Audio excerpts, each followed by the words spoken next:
모두 안녕하셨습니까?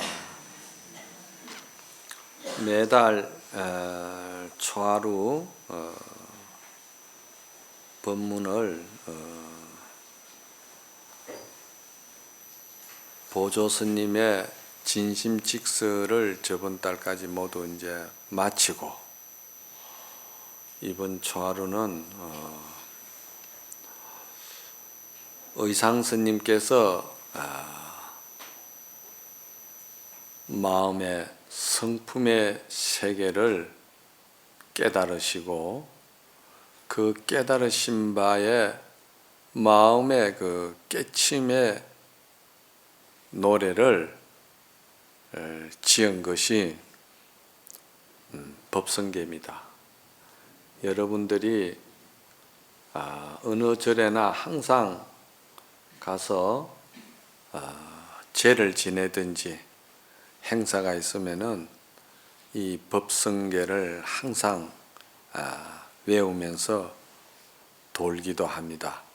그 도는 것은 일성법궤도라 해가지고 그 도는 그 법궤도의 그림대로 이렇게 돌게 돼 있는데 그것이 이제 여러 가지로 많은 사람들이 운집해서 아주 큰 대대 행사가 아니면은 그런 일성 법궤도처럼 돌기가 어렵습니다.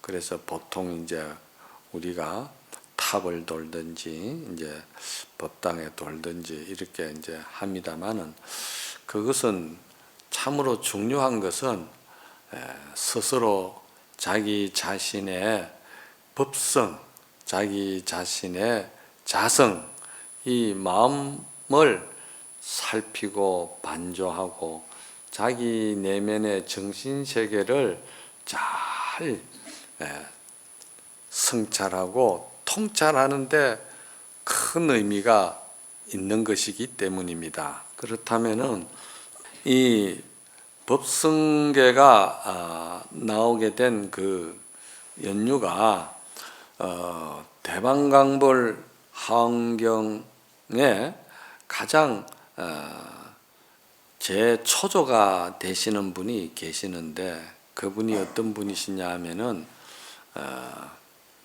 두순선사라는 분이 계셨어요. 그 두순선사께서 이 하엄경에 대해서는 가장 밝고 또 가장 하엄경 이치를 처음으로 잘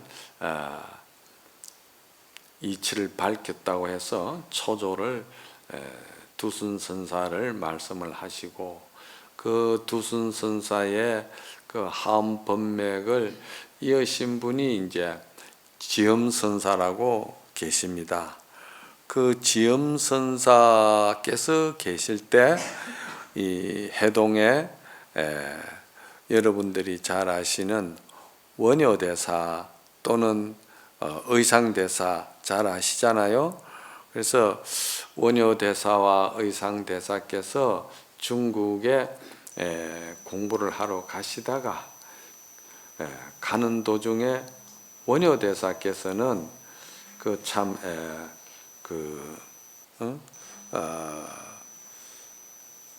무덤 속에서 두 분이 이제 잠을 잔 거죠. 무덤 속에서 그때는 이제 무덤이라 하면은 돌로 이렇게 쌓아놔 놓고 이제 그런 행태이기 때문에 얼마든지 사람이 이제 그 안에 들어가서 이제 바람을 좀 피할 수가 있기 때문에 거기서 이제 주무시다가 원효대사께서는 잠결에 하도 목이 말라서 물을 찾다가 보니까 바가지에 물이 있기 때문에 너무나도 유명한 이야기가 되기 때문에 제가 이제 간단하게 설명을 드리는 거예요. 그래서 원효대사께서는 그 바가지의 물을 마셨어요. 마시고 참 시원했어요. 갈증이 풀렸어요. 그런데 아침에 자고 일어나서 보니까 그 바가지는 바가지가 아니고 쉽게 말해서 해골 바가지다 말이죠.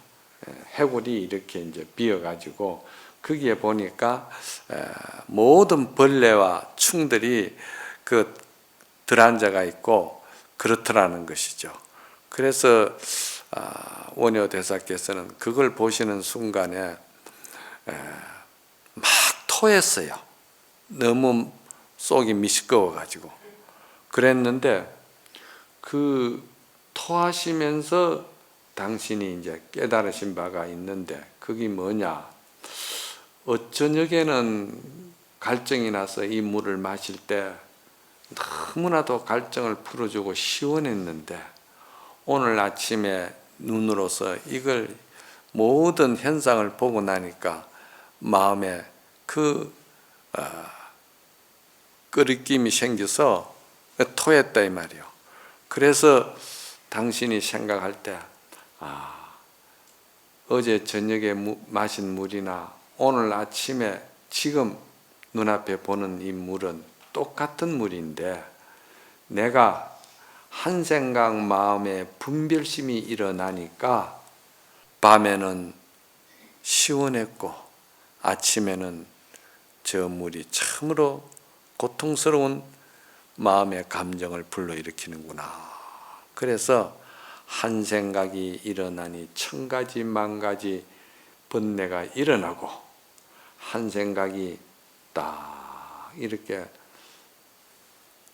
본자리로 본 성품 자리로 고요하게 돌아가니까 천 가지 만 가지 번뇌 망상 분별심도 다 또 사라지는구나. 그래서 여기서 이제 일체가 다 마음에서 일어나는 작용이구나. 그래서 일체유심조라는 말이 나옵니다. 그래서 원효 스님은 거기서 나는 당나라로 들어가지 않겠다. 나는 여기서 내 마음을 깨달은 바가 있다. 그래서 이제 원효 스님은 들어가지 않았다는 그 아주 유명한 이야기라서 여러분들이 너무나도 잘 알지요. 그러나 이제 의상 스님은 그런 경계를 대하지 않았기 때문에 의상 스님께서는 하엄경을 배우시려고 당나라로 들어가셨는데 그때가 언제냐면은 투순 스님께서 열반하시고 아까 말씀드린 지엄선사께서 계시던 때라 이 말입니다. 그래서 지엄선사께서 그 하엄학을 모두 이제 많은 대중을 모아놓고 이제 이 법문을 하는 거예요. 거기서 이제 의상대사께서 그 대방강불 하엄경을 딱 배우시고 거기서 이제 정진 공부하시다가 참으로 마음이 열리는 당신의 경계를 느끼셔서 그래서 지은 노래가 이게 이제 오도송이라 하기도 하고 또 이제 마음의 깨침의 노래다 이렇게 해서 이제 마음 성품을 잘 깨친 그 내용이 담겨져 있다 이런 뜻입니다. 그래서 이제 이 의상대사께서 이 법성계를 지어가지고 지엄선사에게 올렸다 이 말이에요. 그래서 지엄선사께서 딱 보시고는 대방강불 하엄경이 글자로 말할 것 같으면은 많기로 말하면은 10조 9만 5,048자가 된다고 했어요. 예? 10조 9만 5,048자면은 얼마나 많을까? 그렇죠? 근데 실제로는 10조 9만 5,048자보다도 더 많아요. 그렇지만 그것도 줄여서 한 말이죠. 그래서 거기서 다시 더 줄여가지고 약사로 해서 대방강불 하엄경을 경전을 만든 것이 한문으로 원문으로만 이제 우리가 이야기하고 있는 겁니다. 80권 하엄경이라고 그럽니다. 그 다음에 또 60권 하엄경이 있어요. 그래서 이게 먼저 60권 하엄경이 세상에 나왔고 80권 하엄경이 뒤에 나왔습니다. 그리고 이제 마지막에 나온 것이 더 약소해가지고 40권 하엄경이 나온 겁니다. 그래서 그 40권 하엄경 분량이 대단한데 그런데 의상 스님께서는 그렇게 많은 대방강불 하은경 이 글이 말이죠. 이 의상 스님께서 210자로 줄였습니다. 엄청나죠. 10조 9만 5,048자 되는 대방강불 하은경의 그 문장의 글을 210자로 줄여서 법과 성품의 세계를 요약해서 말씀하신 거라 이 말입니다. 그래서 대방강불 하은경의 그 요지와 어떻게 보면은 그 모든 것을 찬료해 가지고 딱 210자에다가 묶어서 이 210자가 보면은 글자 하나하나가 7자로 만들어졌습니다. 그렇죠? 7자를 만들어서 이것이 30개송으로 되어 있습니다. 이제 30개송이죠. 그래서 37은 21, 210자가 되는 겁니다. 자, 이 210자를 지엄선사에게 바쳤더니 지엄선사께서 부처님의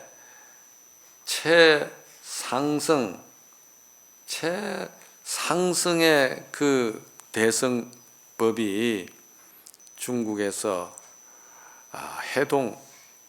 이 해동으로 신라로 법이 넘어가는구나. 그렇게 할 정도로 대단히 인정을 받았어요.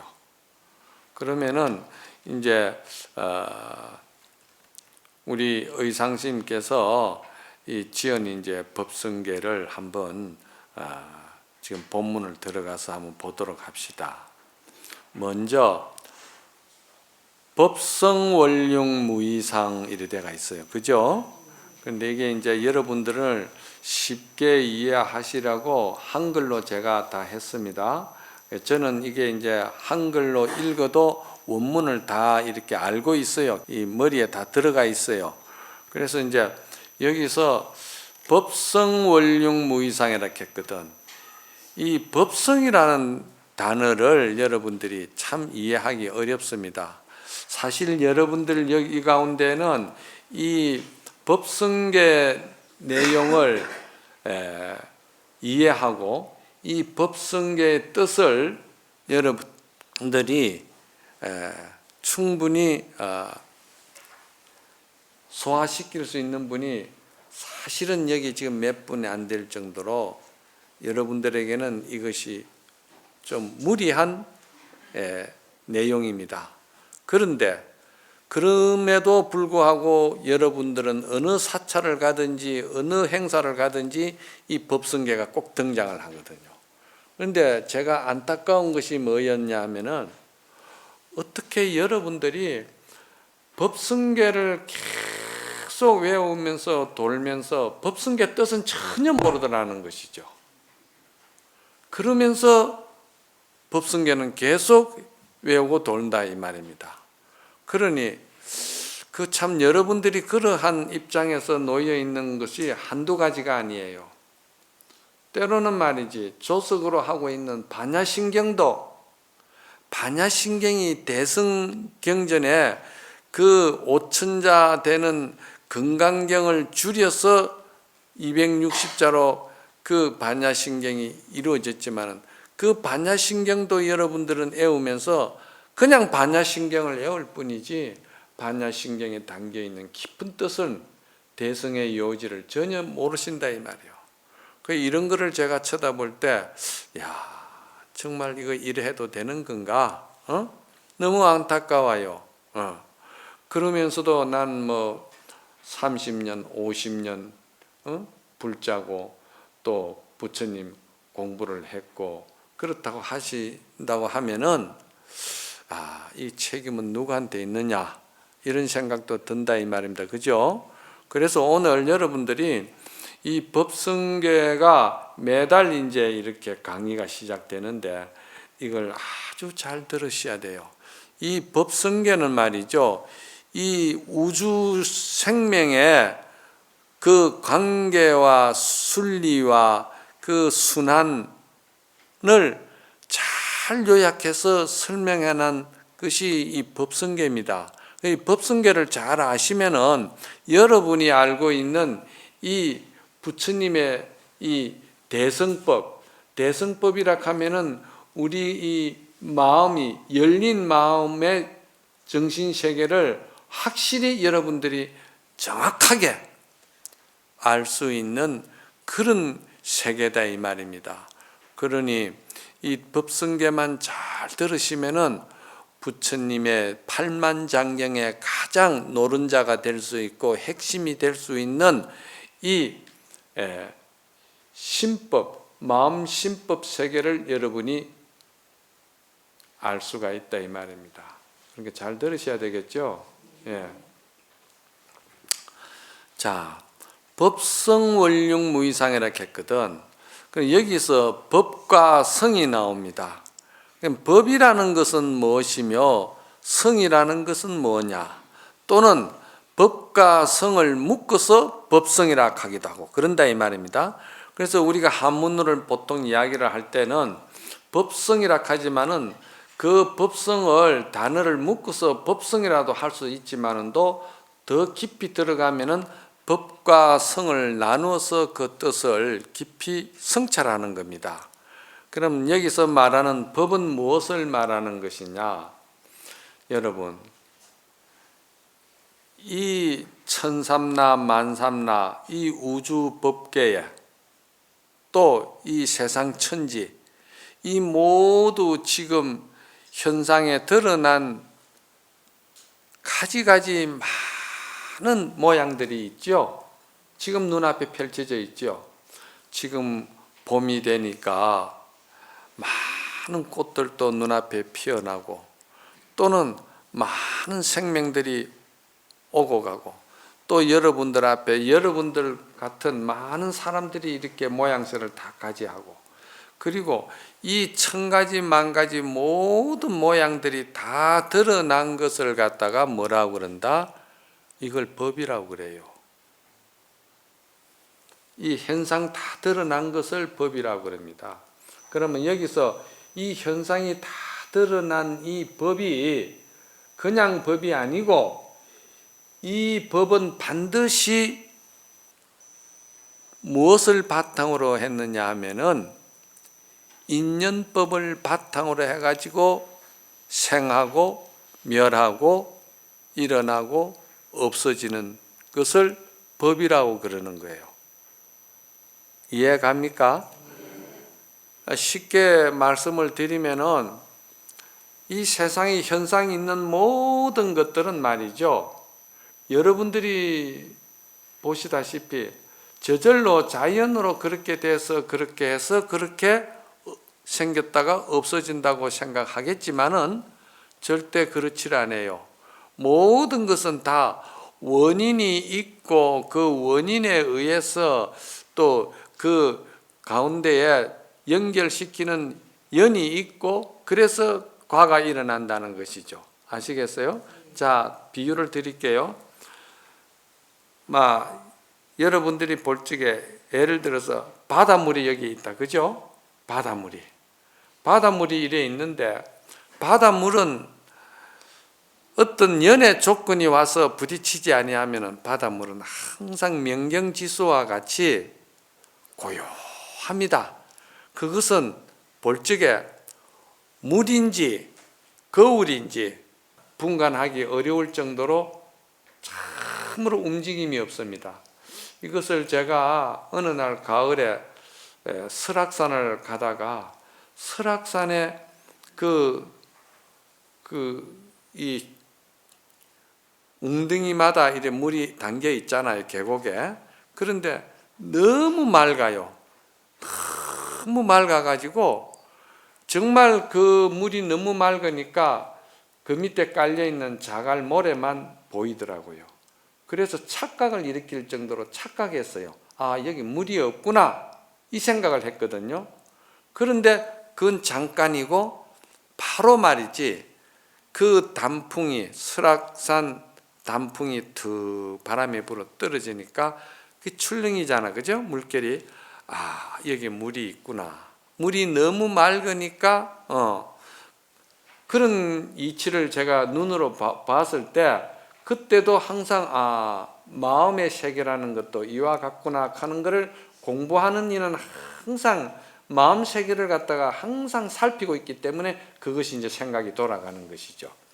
그래서 그 바닷물이 명경지수와 같이 고요한데 거기에 바람이라는 어떤 연이 와서 말이지 부딪히는 거예요. 바람이 와서 그 물을 갖다 탁 친다 이 말이요. 그거를 갖다가 뭐라고 하냐면 연이라고 그럽니다. 그렇잖아요. 바닷물은 인이라고 그러고, 그렇죠. 원인 인자가 되겠죠. 그런데 그 인이 말이지 어떤 결과를 드러내기 위해서 어떤 경계가 와서 부딪힌다. 그 경계를 갖다가 연이라 한다. 그렇죠. 인연할 때 연이다 이 말입니다. 그런데 그 경계를 우리는 뭐라고 그러냐? 바닷물이 고요하게 본래는 움직임이 없는 건데 바람이라는 연이 와서 탁 치니까 거기에서 뭐가 일어납니까? 물결이 일어나잖아요. 그렇죠? 바다에 파도가 일어나죠. 그 파도는 뭡니까? 결과죠. 그렇잖아요? 바다에 인연이라는 연이 와서 치니까, 바람이라는 것이 와서 치니까 파도가 일어났다. 요거를 갖다가 여러분이 마음 세계에다가 잘 배대를 해야 되는 거예요. 마음은, 우리 본래 마음은 참으로 고요한 것이에요. 너무 맑아요. 우리 마음은 너무 맑고 너무 고요하고, 그리고 맑고 고요하다 보니까 우리 마음은 본래 밝다고 그러는 거예요. 너무 밝은 거예요, 우리 본성 마음은. 그런데 우리가 생활하는 가운데에 인연의 경계가 와서 부딪히잖아요. 오전에도 몇 번 누구를 만났고, 오전에도 몇천 번 누구의 사연을 들었고, 오전에도 누구와 통화를 했고, 고요하던 내 마음이 누구와 통화를 하고 나서, 경계를 만나고 나서 마음에 동요가 일어나기 시작했다 이 말이에요. 동요가 일어나는 거예요. 그러면 그 경계가, 그 사연이 말이지, 괴로운 사연인 것 같으면은 그 마음이 우울해질 것이고, 그렇죠? 또 어떤 사연에 따라서는 그 사연에 따라서 마음이 화가 나고 분노가 생기고 정오가 생길 수도 있고, 그렇죠?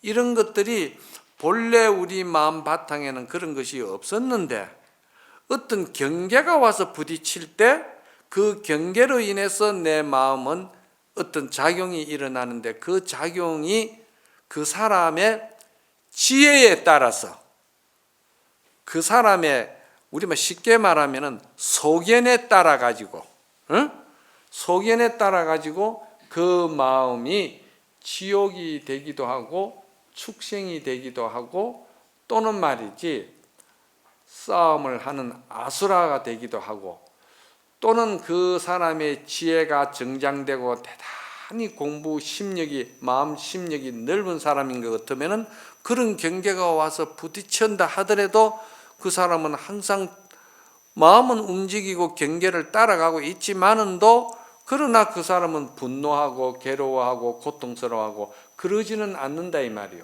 왜?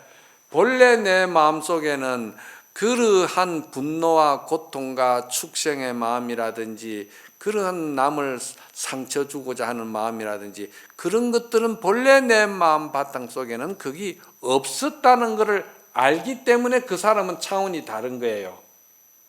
그래서 제가 항상 말씀드리지만은 이 마음 세계라는 것이 단순해 보이지만은도 이 마음 세계가 만들어내는 세계가 그 사람이 열려있는 지혜에 따라서 천청만청 구만청으로 마음 세계는 다른 거예요. 그래, 예를 들자면은 바닷물인데 사람의 지혜로서 보면은 그 물은 시원한 감롯으로 보일 것이고, 그렇지 않겠어요? 또 고기가 그 물을 볼 때는 뭘로 보일까요? 고기는 그 물을 보면은요, 집으로 보입니다.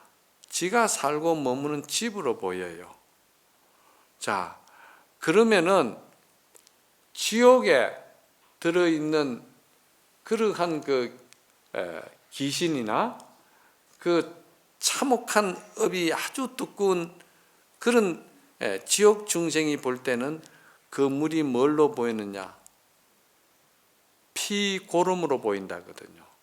피고름으로 보인다는 말은 아까 말씀드렸듯이 사람의 지혜가 없으면은 그 부딪히는 경계, 전화 한 통 또는 그 말 한마디에 피고름이라는 말은 지옥으로 또는 분노와 살생으로 연결되는 걸로 보인다. 이렇게 대비하면 되는 거예요. 말을 잘 들으셔야 돼. 피고름을 피고름으로 보지 말고 자기 소견이 좁으면 그것이 고통으로 보인다 이 말입니다. 그러면은 천상은 그러면 그 물이 무엇으로 보이느냐? 유리세계로 보인다 했거든요.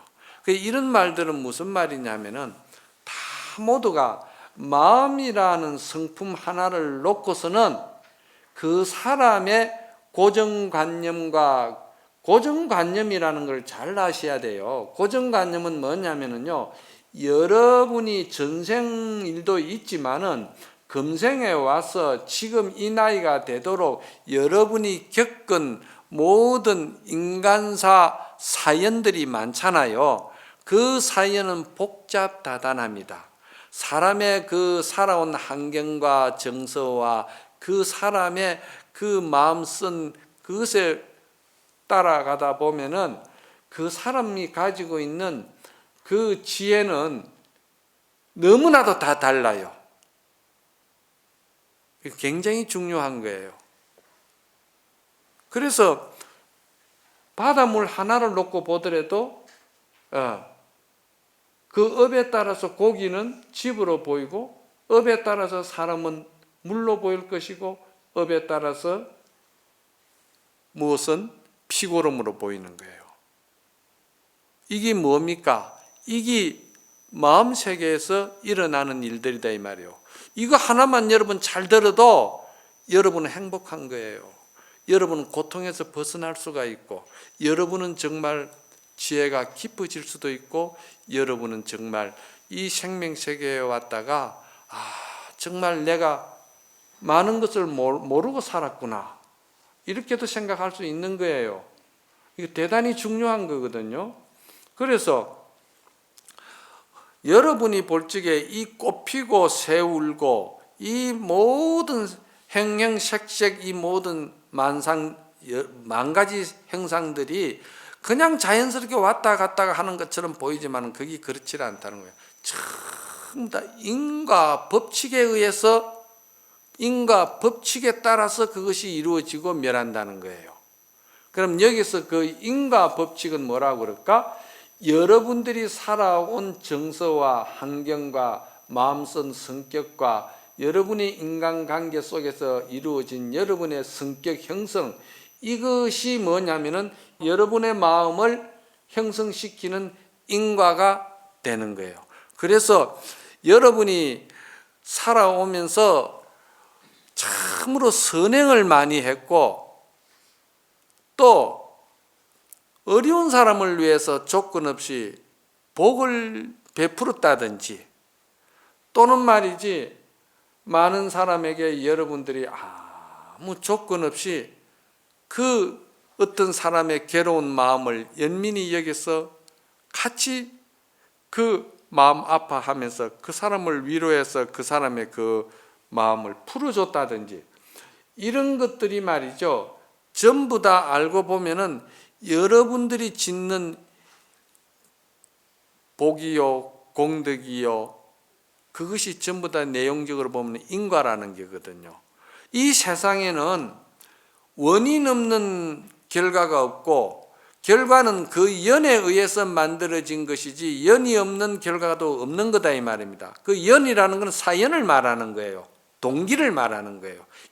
그래서 여러분들이 보이지 않는다고 남을 흉담을 했다든지 또 남에게 못할 짓을 했다든지 또 여러분들이 그 반대로 많은 엄덕을 쌓았다든지, 엄덕이라는 것은 보이지 않게 표나지 않게 복과 공덕을 짓는 걸 엄덕이라고 그러잖아. 그렇죠? 그래서 옛날 사람들은 이 엄덕을 대단히 높이 찬양했어요. 왜? 좋은 일은 자꾸 하면서 그 좋은 일을 감추었어요. 감추어서 드러내질 않았어요. 왜? 그 공덕과 엄덕이, 복덕이 오로지 자기 공덕, 복덕이 되어서 자기 어떤 그런 생명의 아름다운 그런 그 공덕이 되기를 바라는 마음이 있어서 그래서 자꾸 가리고 숨긴 거예요. 그래서 이거를 갖다가 엄덕이라고 그러는 거예요. 덕 가운데 엄덕이 가장 훌륭하다고 그러잖아요. 어떤 사람은 왜 복을 좀 선행을 하고 복도 좀 짓고 공덕을 짓다 하더라도요, 바로 그 자리에서 그걸 까먹습니다. 내 요번에 이래 했는데 아유 누가 좀 챙겨주면 좋겠는데 안 챙겨주더라. 또 내 요래 했는데 그 사람 아는가 모르겠더라 한다든지, 이런 것들은 여상스럽게 여러분들이 하는 말이지만은 여러분들 마음속에는 거기에 복을 감하는 거예요. 그 순간 여러분의 복과 공덕은 그만큼 감해버리는 거예요. 그래서 절에서 인가를 이야기할 때 이 엄덕을 가장 중요시합니다. 저 사람은 무엇을 했는데도 절대 말을 먼저 앞세우는 사람을 절에서는 가장 싫어했어요. 저거는 별 깊이가 없는 사람이다. 저거는 말로만 가지고 저렇게 복을 까분다, 복을 감한다 이 말이거든. 까분다는 말은 챙이질 해가지고 복을 이렇게 자꾸 까부른다 이 말이야.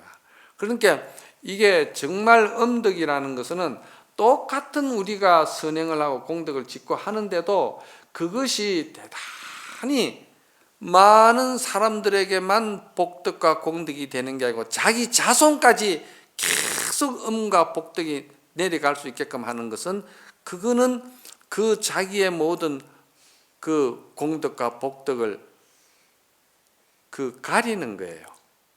이제 숨기는 거예요. 그래서 옛날 어른들은 이렇게 설명을 안 하고 뭐라고 설명을 했냐면은 수양산 그늘이 강동 80리를 간다 이렇게 이야기하는 거예요. 이런 말 들으면 여러분들이 수양산 그늘이 강동 80리를 간다는 거기에 담겨 있는 그 뜻을 잘 모른다 이 말이에요. 또는 공든 탑이 무너지겠느냐 이런 말도, 탑을 쌓으면서 정성스럽게 공덕스럽게 그 탑을 쌓아놓았는데 저 탑을 내가 쌓았다든지 저 탑 쌓는데 내가 주동자가 되었다든지 나로 인해서 저 탑이 생겼다든지 이런 말들을 전혀 안 하는 것이, 그걸 뭐냐면은 공든 탑이 무너지겠냐 하는 말이 그 속에 들어가 있는 거예요. 이거 굉장히 중요한 말입니다. 그래서 스님 내가 제일 싫어하는 것이 뭐냐면은 자기가 해놓은 것을 갖다가 자꾸 드러내면서 남에게 자랑하면서 그렇게 그걸 갖다 절에서는 뭐라 합니까? 그걸 상낸다고 그러잖아. 저 보살은 조금 뭘 해도 상이 많아. 해놓고 그 상을 낸다. 그래서 그 모든 것이 복을 감했다. 스님네들이 가장 많이 쓰는 말이잖아. 저 보살은 상이 많다. 그 상으로 인해 가지고 복을 감했다. 옛날 어른들은 이런 말씀을 굉장히 많이 했어요. 또 옛날 어른들은 이런 말씀을 많이 하셨어요. 노스님네들은 어떤 보살이 말이지 절에 시주를 많이 했다든지, 또는 어떤 보살이 어느 절에 스님이 몸이 아파서 병간호를 많이 했다든지, 병간호를 많이 하고 또 좋은 일도 많이 하잖아요. 그런데 노스님네들이 그 시주님 또는 그 보살을 보면서 가장 큰 칭찬을 주는 말이 있는데, 그게 무슨 말이냐면은 저 시주님은, 저 보살은 인과가 없는 사람이다 이렇게 이야기를 하는 거예요. 그게 무슨 말인가 모르지? 인과가 없는 사람이다. 아, 내가 네한테 네 손에 시봉을 받지만은 네 손이 인과가 없구나 이러는 거예요.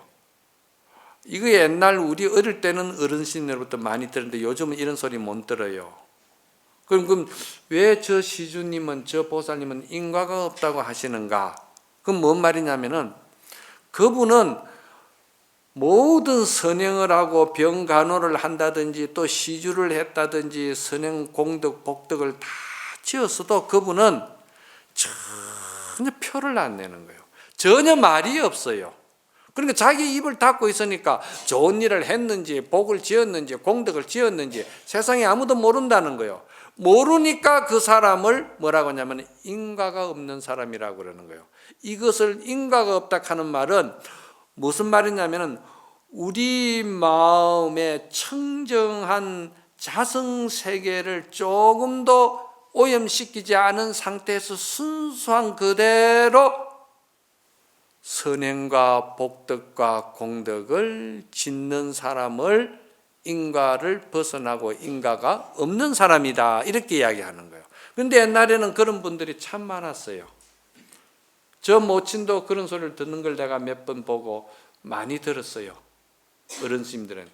아유, 인과 없는 손이 왔구나. 아이고, 인과 없는 보살이 왔구나. 이랬거든요. 근데 요즘은 그 인과 없는 소리 듣기가 어려워요. 요즘은 뭘 조금 하면은 스님 이거 내가 주동해가지고 다 한 겁니다. 또 나 때문에 다 이루어진 겁니다. 이거 제가 다 신경 쓴 겁니다. 이래 되거든요. 그러면은 어떡합니까? 아, 보살님 참 훌륭하십니다. 대단합니다. 그 한마디에 그 사람의 공덕과 복덕은 멸해버리는 거예요. 어디서 멸하는 줄 압니까?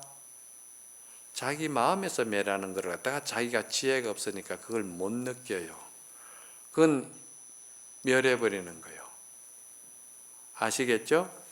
이래서 이 세상 법칙도 전부 다 인과가 없이 이루어지는 현상은 아무것도 없다는 거예요. 다 인과로 인해서 이루어지는 거예요. 그래서 전에 내가 법문할 적에 두순 스님의 법신송이라는 것이 있거든요. 그 법신송이라는 말을 기억하실나? 여기서 누가 기억합니까? 법신송 기억하시는 사람?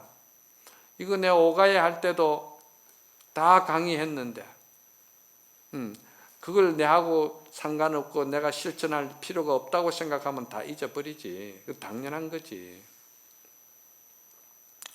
두순 스님의 그 법신송이 있는데요. 뭐냐면은 해주에 있는 소가 여물을 먹었는데 익주에 있는 말이 배가 터졌다. 그러니 아주 용한 명의를 불러다가 익주의 말이 배가 터졌는데 그걸 고치려고 하는데 그 명의는 돼지 왼쪽 다리에다가 뜸을 뜨더라. 그러니까 해주의 소도 편안하고 익주의 말도 배가 나섰고 모두가 세상이 다 좋아졌더라. 이 말을 제가 오가야 할 때 한번 했죠. 이게 이제 법신송이라는 거예요. 이게 법신송. 이건 뭔 말이냐면은 이 세상에는 전체가 다 티끌 하나도 원인 없이 인연 없이 관계성을 떠나서 이루어진 생명 현상들은 아무것도 없다는 거예요. 다 연결돼가 있다는 겁니다. 연결돼가 있다는 거예요. 마치 이 사람이 올라갈 수 있는 거는 나로 인해서 올라가고 이 사람이 내려오는 거는 나로 인해서 내려온다는 원리가 뭐냐면 널뛰기잖아요. 그렇잖아요? 내가 널뛰기를 하는데 내가 상대를 올려주기 위해서는 내가 힘껏 굴려줘야 돼. 그 힘껏 굴려주는 것이 내가 그 사람을 위해서 아무 조건 없이, 이건 부부간에도 마찬가지입니다. 부부간에도 서로 아무 조건 없이 사랑을 주는 거예요. 사랑을 준다는 그 사랑은 가장 아름다운 거예요. 사랑에다가 여러분들이 아주 지저분하게 조건을 붙이고 여러분이 조금 준 것을 가지고 생색을 내고 여러분이 조금 베푼 것에 대해서 거기다가 어떤 말이지 의미를 붙이고 자꾸 그러니까 그렇지 사랑은 정말 아름다운 거예요. 사랑은 그대로 생명의 본질을 드러낸 것이기 때문에 그 사랑에는 지고지순해 가지고 악도 없고 선도 없어요. 거기는 죄가 없어요. 그 사랑에는. 그런데 그 아름다운 사랑이 죄가 되고 분노가 되고 원수가 되고 원결이 되는 것은 중생이 스스로 해준 데에 대해서 의미를 붙이고 거기다 자꾸 자기가 뭐라 합니까? 자기가 자꾸 그 조건을 붙여서 복을 감하기 때문에 그렇게 사랑이 타락이 되는 거예요. 자비와 사랑은 참으로 그 신신명에 말했듯이 지도는 무난이야. 지극한 사랑, 지극한 자비, 그 참 청정한 도는 말이지 어려운 것이 아니다. 지도는 무난히 유행간택이라. 다만 말이지 그대들이 이익이 되고 손해되고 또 내가 이렇게 해줬는데 상대방은 이렇게 돌아와야 되는데 그 조건 따라 안 돌아온다. 이런 분별심을 가지기 때문에 그 사랑이 타락이 된다는 거예요. 처음에 만날 때는 그렇게 만났다는 거예요. 내가 당신과 함께 해서 살겠습니다. 당신이 죽을 일이 있으면 내가 대신 죽더라도 내 생명을 당신을 위해서 바치겠습니다. 결혼식 때 서약이 다 그런 거 아니에요? 그런데 이제 딱 결혼하고 나서부터는 그 사랑이 없어지고는 그때부터는 조건이 따르기 시작하는 거야. 내가 이렇게 해주면 니는 이렇게 해줘야 된다. 또 내가 이렇게 하다 보니까 또 거기다 좀 심하면은 주머니도 따로 차고 말이지. 또 이렇게 하다 보면은 또 이제 입만 벌리면 이제 상대방 남편이나 부인 험담한다든지 이런 것들이 그러면서도 그걸 사랑으로 착각하고 있는 거예요. 그건 사랑이 아니에요. 이것을 잘 아셔야 돼요. 그래서 이 모든 것은 아까 말했듯이 그 소와 말과 돼지라는 하나의 어떤 행상을 놓고서는 그 두순수님이 그렇게 법신을 엮은데 그 말은 뭐냐면은 익주에서 해주라는 거리는 수천리가 돼요. 그런데 그 수천리 되는데 해주에 그 소가 여물을 먹은데 익주의 말이 배가 터졌다는 것은 수천리 아니라 수만리 아니라 이 우주 법계가 있다 하더라도 그 우주 법계 모두가 다 생명세계가 연결되어 있다는 거예요. 그래서 미당 서정주 선생은 이 국문학을 하지만도 불교학에 굉장히 밝기 때문에 한 송이 국화꽃을 피우기 위해서 소쪽새는 그렇게 밤새워 울었나 보다. 소쪽새가 밤새워 울었는데 그 한 송이 국화꽃이 피어가고 익어가고 있다는 것을 누가 알겠어요? 여러분들이 생각 가지고는 그건 부처님 이 진리 법 아닙니다 하면은 그걸 이런 소리를 들으니까 이해가 가지 누가 그걸 그렇게 이해하겠습니까? 한 송이 국화꽃을 피우기 위해서 천둥은 구름 속에서 그렇게 울었나 보다. 이런 말들은 이 생명체가 전부 다 하나인 거예요. 그래서 제가 여러분들에게 인도 갔을 때도 우리는 한 생명이다. 우리는 모두 한 몸이다. 우리는 모두가 하나의 몸짓이다. 둘이 아니다. 너와 내가 생명이 따로 있는 게 아니다. 하나다. 이렇게 보는 것을 갖다가 법의 세계라 하는 거예요. 아시겠죠? 그런데 여기서 이제 성까지는 이야기가 가야 되겠죠? 법성이라 했으니까. 그러면 성은 뭐냐? 성은 마음 세계를 성이라 하는 거예요.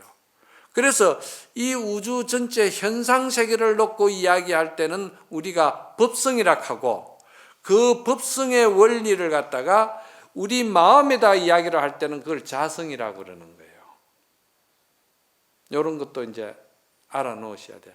그냥 법성 하니까 마음도 거기다 법성인가 보다 그렇게 보지 마시고 법성은 현상 모든 세계를 말할 때 법성이라 하고 자성이라 할 때는 우리 마음 심성세계를 말할 때 자성이라 하는 거예요.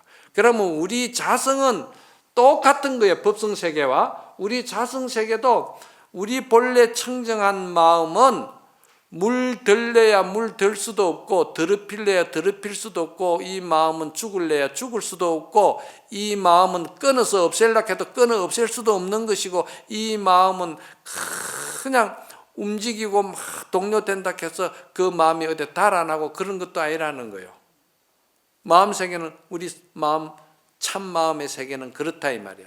그런데 이 참마음의 세계가 그러한 이치를 잘 아는 자리를 갖다가 그걸 자성이라고 그래요. 그걸 자성이라고 그래요. 그러면은 그 자성 자리가 본래 그래한데 이 우주 법성의 자리도 이 우주 전체가 말이지 전부 다 인과 법칙에 의해서 꽃도 피고 새도 울고 또는 말이지 짐승도 저렇게 생기고 사람도 저렇게 생기고 가지가지 각각 다 모양새가 다른데 그렇게 다르게 하는 것은 법성의 자리에서 그걸 그렇게 하고 있는 거예요. 그러면 그 법성은 말이죠, 티끌만큼도 천가지 만가지 법성이 이렇게 변해가도 그 법성은 전혀 변하지 않는 것이 있어요. 변하지 않는 게 뭐냐면은 영원한 생명들의 현상들의 그 모양새가 피고 지고 생하고 멸하는 그 원리, 그 법칙성은 변하지 않는다는 거예요. 어렵습니까? 이렇게 쉽게 풀어주는데 어려운 게 없어요. 여러분이 불교를 알려고 하면은 기본적으로 이게 기본적인 이런 것 정도는 알아야 돼. 이걸 법계라고 그러는 거예요. 그래서 아무리 많은 말이지 꽃을 피우고 현상을 만들어냈다 하더라도 그 현상이 전부 다 인과 법칙에 의해서 서로 상호 관계를 가지고 있기 때문에 관계 속에서 생하고 멸하고 한다는 것을 여러분이 알아야 된다는 거예요. 그런데 그 생하고 멸하는 것을 갖다가 우리는 이 마음의 자성에다가 또 비유를 하는 거예요. 마음의 자성은 생하고 멸하는 것이 아까 없다고 그랬죠? 없는데 우리가 아침에 전화를 받든지 우리가 기분 나쁜 사람을 만난다든지 기분 나쁜 소리를 들었다든지 하면은 그 청정하고 깨끗하고 맑은 그 자성 자리에서 파도가 일어나고 거기서 바람이 일어나고 거기서 독한 가스가 일어나고 그러는 거예요. 그 일어나면서 그것은 이제 살생도 하고 분노도 하고 미워도 하고 막 정오도 하고 막 하는 거예요. 그럼 이게 뭡니까? 마음이라는 그 실체를 이런 법문을 통해서 잘 아는 사람은 그 경계에 쏙질 않겠죠. 그 경계에 여러분들 안 쏙겠죠. 그렇게 쉽게 대답 못하는 거예요. 여러분들이 생각할 때 예를 들어서 제가 항상 이야기하지만은 아파트 층간 소음이라는 게 있잖아요.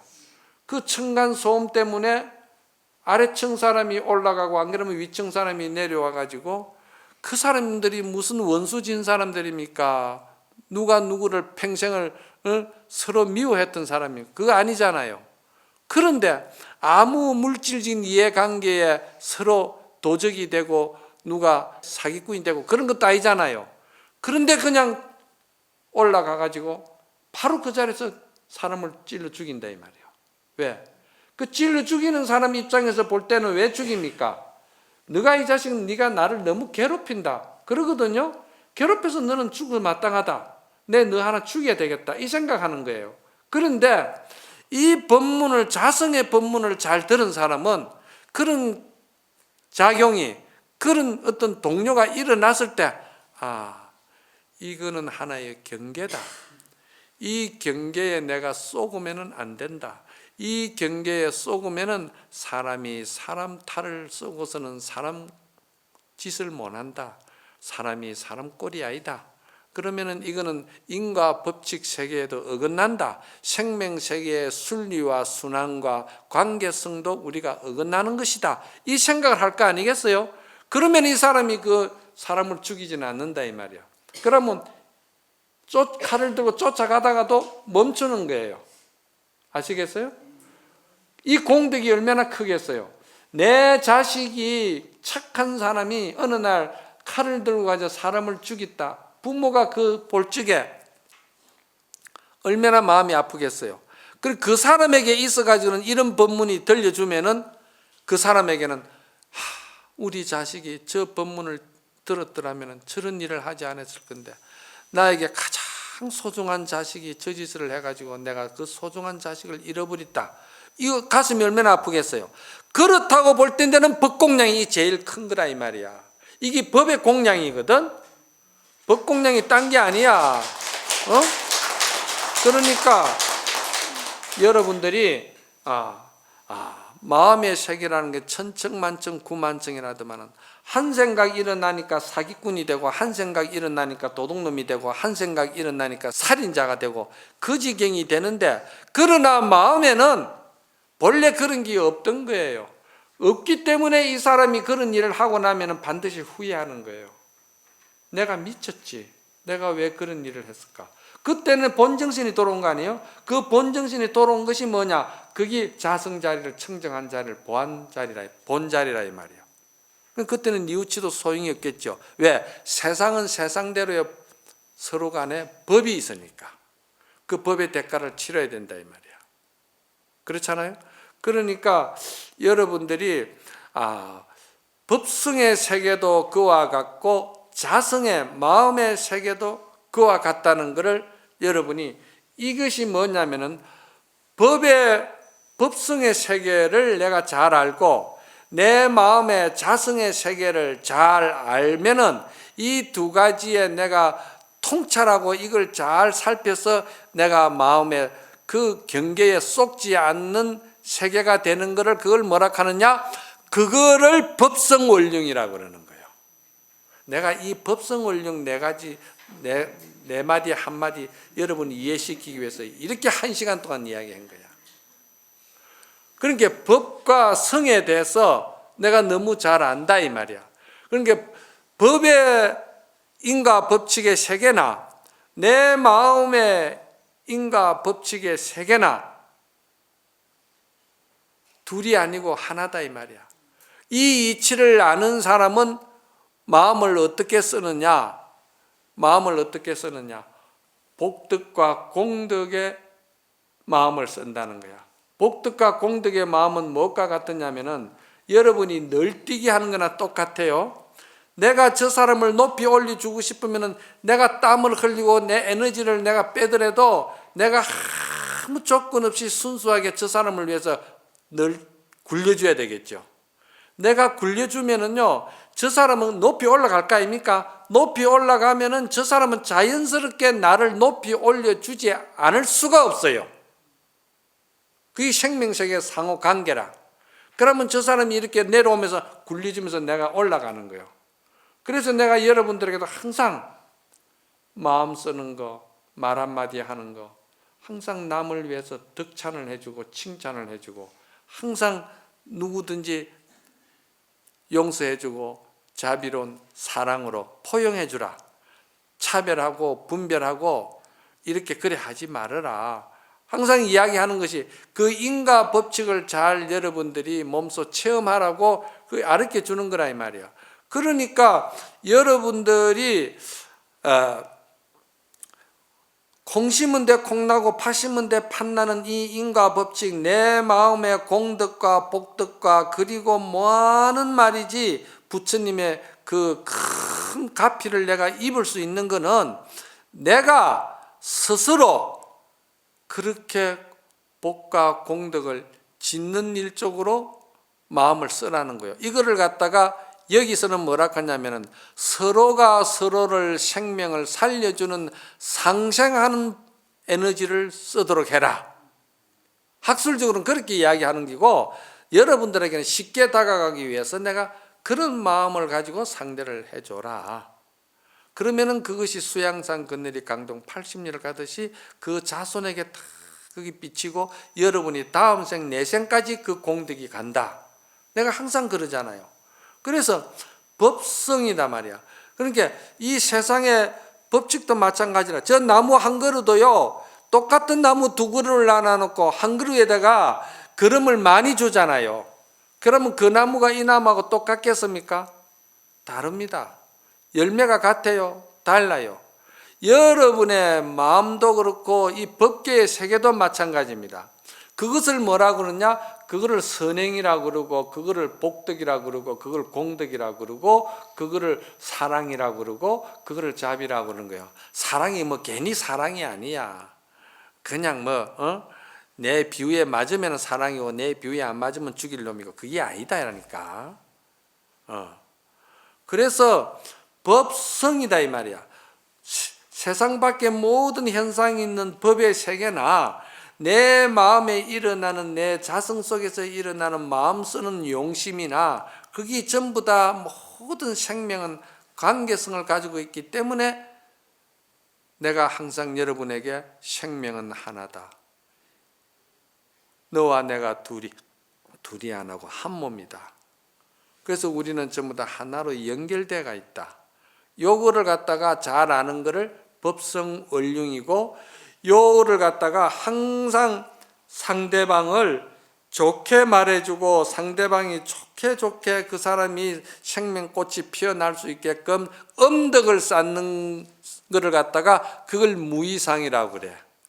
무의상이라는 말은 상이 두 개가 아니다는 말이거든.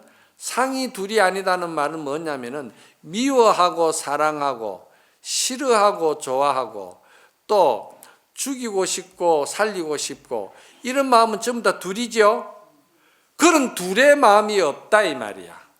둘의 마음이 없고 오로지 그 사람을 상생시키고 그 사람을 사랑하고 그 사람을 자비로서 품어주고 그 사람 생명을 끝없이 살 수 있게끔 내가 널뛰기를 굴려주는 그 마음의 일심이라고 그래. 그거를 그 일심인 세계에는 절대 모양이 없어요. 아까 말했죠. 엄덕이라고 그랬잖아. 표현을 안 한다 이 말이야. 그러니까 두 상이 없다. 무이상. 두 상이 없다 이 말이야. 중생심은 항상 두 가지 마음을 가지고 있기 때문에 이상을 가지고 있단 말이야. 둘 이자. 두 가지 모양 가지고 있다 이 말이야. 사랑하다가도 미워하고 좋아하다가도 싫어하고 자꾸 이런 것이 이제 두 가지 상이거든. 두 가지 마음이다 이 말이야. 그래서 우리 마음에는 본래 두 상이 없다. 요거를 이제 잘 알면은, 요것만 알아도 여러분들이 공부에 90%는 공부가 된 거예요. 근데 실천을 이제 못 해 그렇지. 그 이제 실천이 중요한 거야.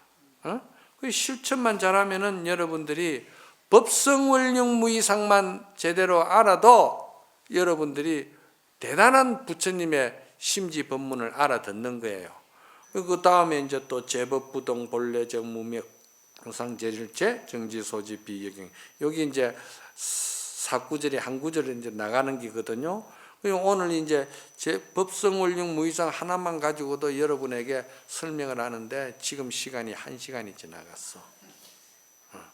이게 말이죠. 법성원륜이 법과 자성과 말이지, 밖의 현상과 자기 내면의 정신세계가 둘이 아니다. 하나다 이 말이야. 하나다 이 말이지. 그 하나의 세계의 이치를 아는 것을 갖다 원융이라고 그러는데, 원융이라는 것은 포용한다, 수용한다, 조화를 잘 이룬다. 그리고 원융이라는 것은 모든 것을 다 이렇게 융화시키는 것을 말하는 거예요. 나쁜 것이 전혀 없고 융화시킨다, 조화를 시킨다 이 말이야. 그래서 법성 원융이다 말이야. 그 원융의 성품을 쓰는 사람은 두 가지 마음이 없다. 그래서 없을 무자, 둘리자, 모양상자, 두 가지 모양 마음이 없다. 이 말이거든요. 이만하면 이제 아시겠죠? 네. 자, 그래 모두 오늘 법문은 여기까지 마치고